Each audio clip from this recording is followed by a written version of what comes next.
sucker! What a night. What a fight. And we might as well start with our own hometown Houston boy, Derek Lewis, the Black Beast, taking on Cyril Gane for the interim heavyweight championship, the winner to take on Francis Ngannou. It worked out pretty much to the letter. We were talking about the money, as far as all of the money was, on Gane. I mean, excuse me, pretty much on Gane, but 3-1. Man, you can make some money if you bet on the Black Beast. You could have walked away with a nice stash in your pocket. And 92% of bets were on Black Beast. And the thing is, I don't know I think you remember. When we were talking about that, I said, man, somebody knows something. Okay, somebody knows something. There's no way Vegas is going to be willing to, literally just pull up the Brinks truck and just pay out all that money. Something. The fix is. I wouldn't say the fix is in. I don't want to say that. But the fix is in. Somebody knows something. Yeah. And the thing is, the fix may be. Somebody may have known Cyril Gane was better than, we thought or knew he was. Because before the fight, you asked me who you got. And what did I say? I said, I can't call it. I said, I can't call this one, man. I say, I don't know enough about Cyril Gane to bet on him or against him. That's why I was on this guy. Of course, I've seen him fight a couple of times, but I've never seen him in there with the caliber of fighter that make me say, man, this guy here is special. You got to beat somebody to make me think that, or even say that, man, this guy is something special. Okay, now, the way he went out and performed on Saturday night in Houston, Texas, Toyota Center versus Derek Lewis, the Black Beast, it was something that I say was extraordinary. It was impeccable as far as his timing goes. His footwork was uncanny for a 245-pound man. He reminded me of, Anthony Joshua or someone like that in the boxing ring. His jab was on point. At one point he jabbed Derek Lewis in the eye, and Derek Lewis thought it was a thumb to the eye or fingers to the eyes or something. And I get it.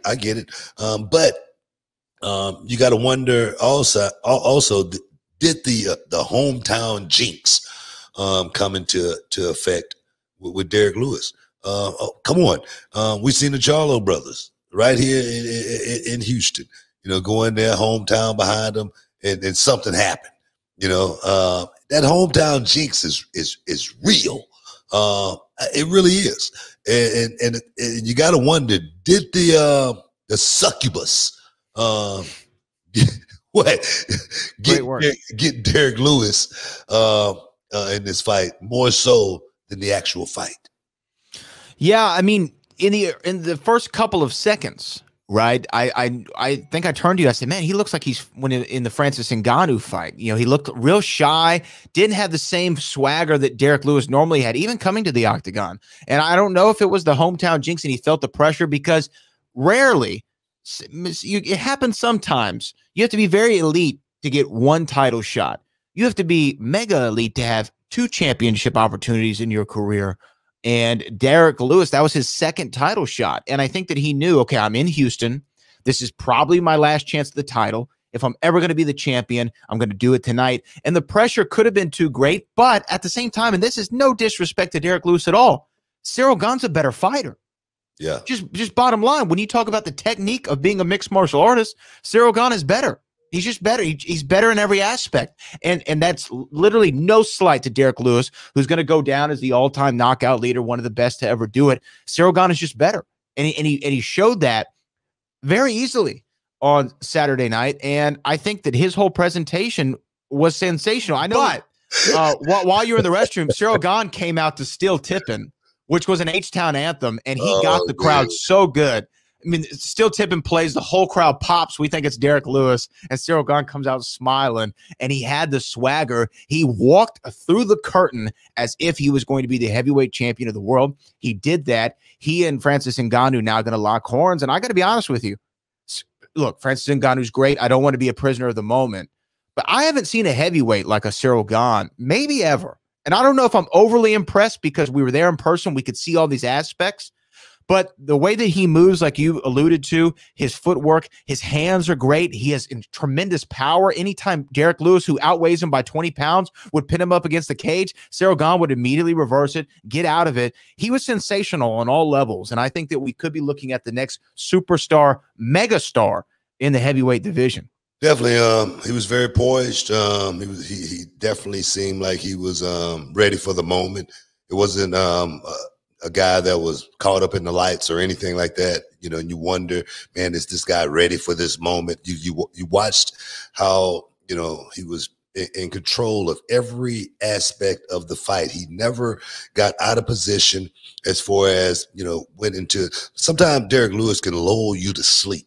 Thinking that he's not going to do anything, and then boom, he strikes and hits you with that big shot. And next thing you know, you're looking up at the lights, wondering what the hell just happened. Cyril Gane never found himself in that position, not one time, where he was going to get, you know, caught with that big hand, or he was in a position not to catch Derek Lewis with that big shot. And that's what impressed me more with this guy. The question right now is the fight with Cyril Gane versus Ngannou a bigger fight than John Jones and Ngannou? You give me your take on that. What's the bigger? Again, I don't want to be a prisoner of the moment, but I feel like I am. John Jones is a megastar. We all know that. And I think that if he comes back to fight anybody, it's going to be massive. If you're asking me, oh man, no. Actually, I was going to say I'm more excited to see Cyril and Francis, but I think I am just high off Saturday night. I think John Jones versus Francis is a bigger fight, but we're going to get Cyril and Francis first. See, I beg to differ, man. I think the bigger fight is Francis and Cyril, because just like I told you, you remember I said the reason why this deal was being done. This is about France in Africa. Okay, I'm gonna tell you right now, it's gonna be a lot of people gonna be on the John Jones bandwagon and would love to see that fight, but it will be no more money made than a Cyril Gane fight with an Ngannou, where you got the country of Africa, okay, in France.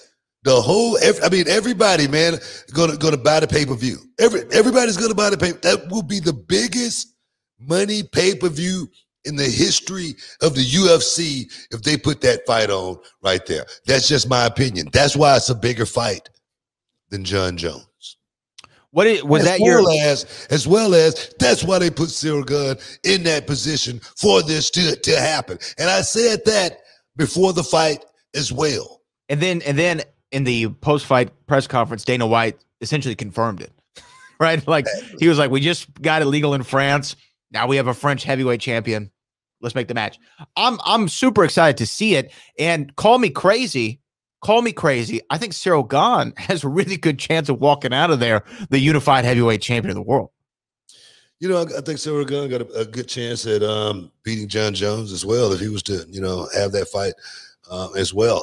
And the reason I say that is, man, this guy, his balance is what was, you know, impressed me more than anything. The way he shrugged the Black Beast off out of the clinch it made me go, wow, this dude is strong. The Beast outweighed him, you know, by far, but he really made it look like, you know, it was easy work. It seemed like he was the stronger guy in there, even though he was in there with a bigger guy. And there again, man, his footwork, man, uncanny. Cyril Gane, congratulations on becoming the interim heavyweight champion. And I say good luck on that fight with Francis Ngannou, because the big, mean, nasty African, he don't plan on going back to the bush. He doesn't plan on it. So get ready. It's going to be a good fight. And hopefully, you know, Brad, we'll be there. What's up, this Booker T, two-time Hall of Famer. I know you're checking out the shine, checking out the gloss. I want to thank you guys for checking out Row on YouTube. Hey, don't forget to click and subscribe to check out all the latest content right here each and every week. Now, can you dig that, sucker?